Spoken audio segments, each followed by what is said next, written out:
Blaming others for your problems is a complete waste of time. When you do that, you don't learn anything. You can't grow and you can't mature. Thus, you can't make your life better. In my 3 decades as a professor and clinical psychologist, I've learned that there are 2 fundamental attitudes toward life and its sorrows. Those with the first attitude blame the world. Those with the second ask what they could do differently. Imagine a couple on the brink of divorce. They're hurt and angry. The unhappy, bitter husband recalls the terrible things his wife has done and the reasons he can no longer live with her. The harried and disillusioned wife, in turn, can describe all the ways her husband let her down. Each has a long list of necessary changes for the other person. Their prospects for reconciliation are grim. Why? Because other people aren't the problem. You're the problem. You can't change other people, but you can change yourself. But it's difficult. It takes courage to change, and it takes discipline. It's much easier and much more gratifying to your basest desires to blame someone else for your misery. Consider the youthful activist making a statement against the corrupt capitalist system by smashing in the storefront of a local business. What has he done other than to bring harm to people who have nothing to do with his real problems?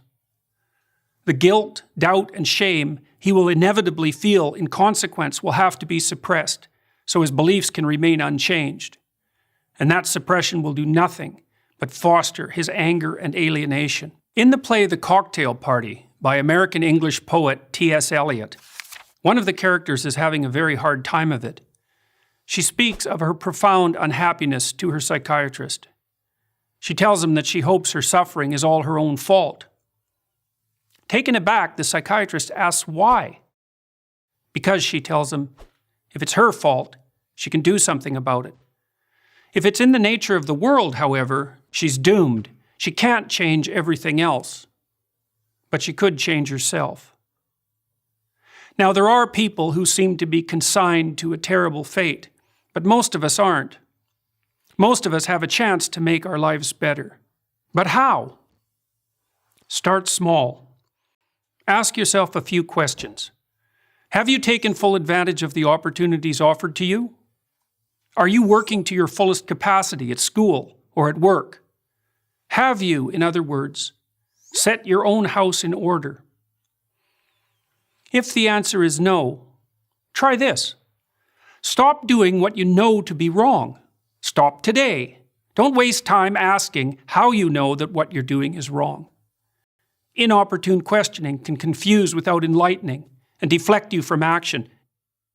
You can know something is right or wrong without knowing why. Start paying attention. Do you procrastinate, show up late, spend money you don't have, and drink more than you should? It's not a matter of accepting some externally imposed morality. It's a dialogue with your own conscience. What are you doing that's wrong from your own perspective? What could you put right now? Get to work on time.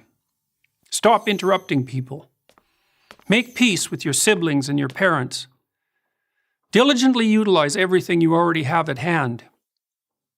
If you do those things, your life will improve. You'll become more peaceful, productive, and desirable.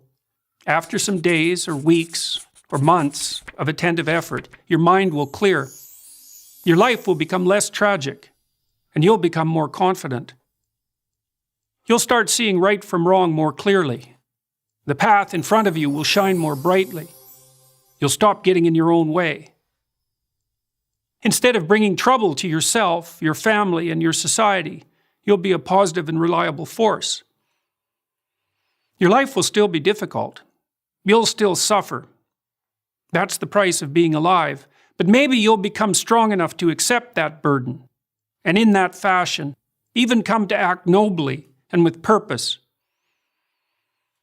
The proper way to fix the world isn't to fix the world. There's no reason to assume that you're even up to such a task, but you can fix yourself. You'll do no one any harm by doing so. And in that manner, at least, you will make the world a better place. I'm Jordan Peterson, Professor of Psychology at the University of Toronto for Prager University. Thank you for watching this video. To help keep PragerU videos free, please consider making a tax-deductible donation.